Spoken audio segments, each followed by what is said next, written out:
Welcome to Newcastle again. Thank you very much. Did you enjoy your set tonight? I did, yeah. It seemed to go very quickly, Yeah. but I had fun. And, you know, everyone seemed to be into the stuff I was playing, which is always nice because, you know, usually I expect people to just leave the room as soon as I play, but it seemed to do something alright tonight, so yeah, it went well, I think. Excellent. What do you think of Newcastle as a city and a place to play? And also, how does it compare to your hometown and other places that you've played at? I mean, it's completely different. I first came to Newcastle when I was about 16, I think.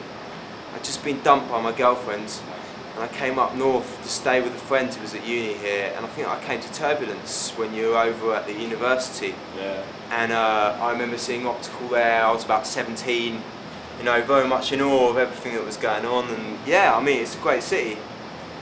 Obviously party town, yeah, definitely. Party town, yeah. And have you got any favourite places to play at all? Favourite places to play? Up north, I think you guys are probably the best. I think Digital is probably one of the best clubs up north.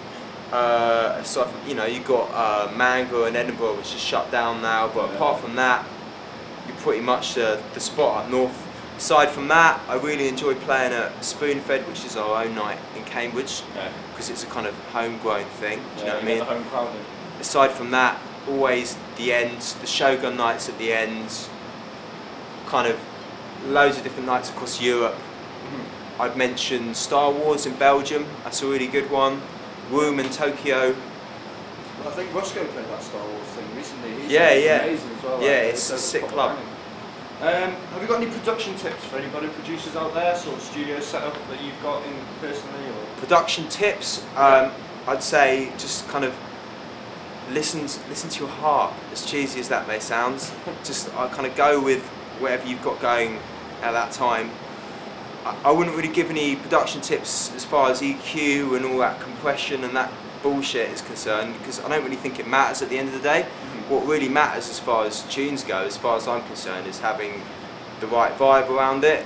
I think if you've got a good vibe in the studio and you've managed to build that up and you know, you've got something going on there, then you're going to be able to make good music. But I think drum and bass these days is sadly lacking in like real vibe and energy. It might have a lot of kind of dance floor clout, but as far as I'm concerned, like 10 years ago, the kind of energy and vibe that was around was something really special. And I mean, I hope that that's going to come back. You've got people like D-Bridge, his new album's absolutely going to kill it. It's fucking wicked. Can't really promote that enough. Instrumental, those guys, Links, they're all doing something different and doing something that's just really contributing to the scene in a good way. I've diversified a lot recently. Definitely, yeah. Okay, what's next for you? What have you got coming up? Any releases or? Next for us, I won't give away too much about it, but there's going to be a Call to Mind's remix album, which will be lots of remixes from our album. No drum and bass remixes, just techno stuff and down-tempo stuff. Just want to do something different with that, and hopefully get our album out to some different ears, some people that maybe aren't into drum and bass and are more into techno and down-tempo stuff. So we want to do that. That's going to happen perhaps the end of this year, fingers crossed. That'll be the next thing. Apart from that, we're working on our next album already. Hopefully that will happen sometime next year. A label from us. Don't really want to talk too much about that, but that's going to happen as well. Cool. But yeah, that's pretty much what we're focusing on at the moment. Chime in. Speaking of Call to Mind, came out on Metalheads. How does it feel to be given a full album release on a label of that quality and reputation? Yeah, it's just great. As far as I'm concerned, I got into drum and bass pretty much through Metalheads' output in the kind of early 90s. Just kind of switched onto it by all those early Metalheads releases. So for us it was something really special to do an album for Goldie. As far as he's concerned as well, he's been great from an artistic point of view. Kind of let us do what we want to do in terms of artwork and the kind of sound that we wanted to put across.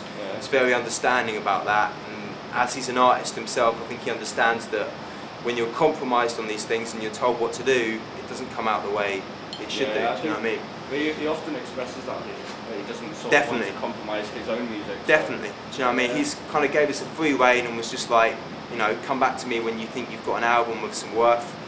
It took us 2 years or something to come up with it, but I think we're fairly happy with the way it turned out, yeah. That's big things. Okay, it's fair to say Cambridge has produced some pretty distinctive sounds in the past couple of years or so. What would you say that the scene is like in Cambridge itself and the surrounding area? I mean, Cambridge it's a small place. It's only small compared to Newcastle or London or Leeds or somewhere like that. It doesn't have a lot of nightlife. I mean, there's one big rave there called Warning, which I went to from kind of the age of 15 plus, was kind of sneaking in there and doing E's and fucking whatever else. Yeah, you've got that going on. We've got our night Spoon-Fed as well. But I think what makes it special for us is we're a tight group of friends that kind of grew up together, basically sitting in each other's bedrooms, fucking getting stoned and listening to music. And I think, I don't know what happened, but we decided we wanted to start doing it ourselves. First Newtone came along and did his thing, and then us and Logistics. And it's always been nice to have a tight little close group of mates around you that are doing the same thing. Yeah, you seem very tight. I was actually born in Cambridge. So. Yeah? Well, big up. I haven't been there in a few years, but you know. Your music seems to be focused around soul and melody.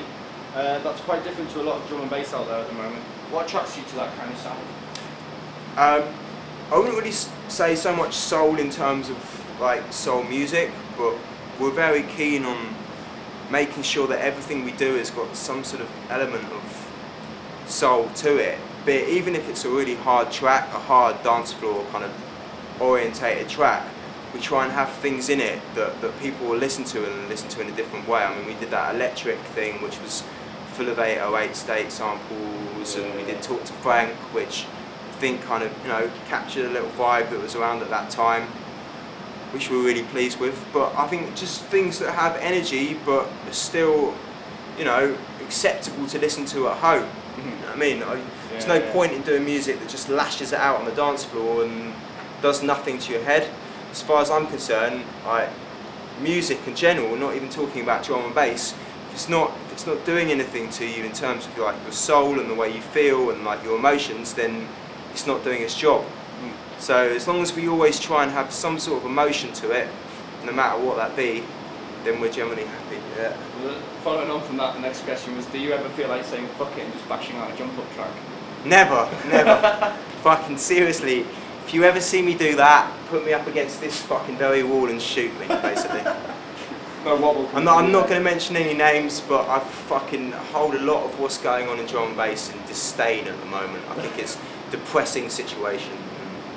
There you go.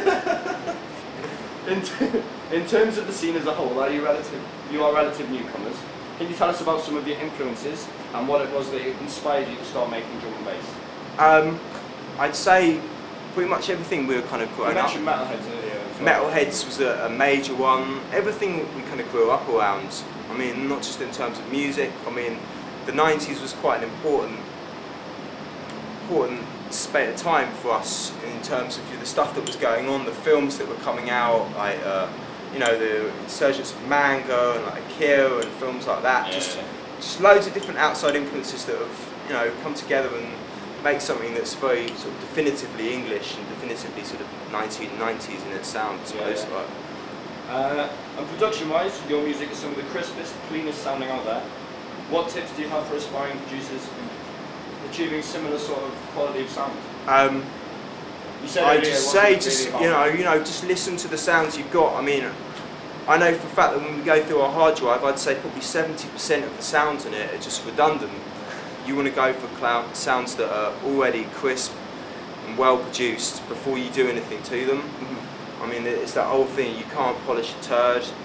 You really can't, you know what I mean? If you're going for something very lo-fi, then you might be able to use something like that, but you want to have very good quality breaks, good quality bass sounds and stuff, and hopefully, as you say, you get out of it what you put in, basically, Cool, brilliant, well thank you very much. No worries.